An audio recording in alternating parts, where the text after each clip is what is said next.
বালাগঞ্জ শহরে যৌথ বাহিনীর অভিযানে এক ব্রাজিল সমর্থককে আটক করেছে বালাগঞ্জ গোয়েন্দা পুলিশ। আটককালে সেই ব্রাজিল সমর্থকের কাছ থেকে বিপুল পরিমাণ অবৈধ 7 আপ উদ্ধার করেছে পুলিশ। ফাও টিভিকে দেয়া এক সাক্ষাৎকারে পুলিশ পরিচালক রামিজ কাটাপোকা বলেন, বিপুল পরিমাণ অবৈধ 7 আপ জার্মানি থেকে চোরাই পথে বাংলাদেশে ঢোকানোর সময় হাতে নাতে ধরা পড়ে এই ব্রাজিল সমর্থক। এই 7 আপ কারবারি অবৈধভাবে চোরাই পথে জার্মানি থেকে বাংলাদেশে ঢুকানোর চেষ্টা করতেছে, তাই আমরা তাকে আটক করেছি। বালাগঞ্জ শহরে যৌথ বাহিনীর অভিযানে এক ব্রাজিল সমর্থককে আটক করেছে বালাগঞ্জ গোয়েন্দা পুলিশ। আটককালে সেই ব্রাজিল সমর্থকের কাছ থেকে বিপুল পরিমাণ অবৈধ 7 আপ উদ্ধার করেছে পুলিশ।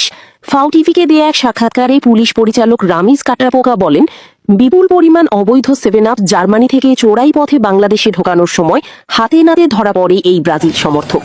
এই 7 আপ কারবারি অবৈধভাবে চোরাই পথে জার্মানি থেকে বাংলাদেশে ঢুকানোর চেষ্টা করতেছে, তাই আমরা তাকে আটক করেছি।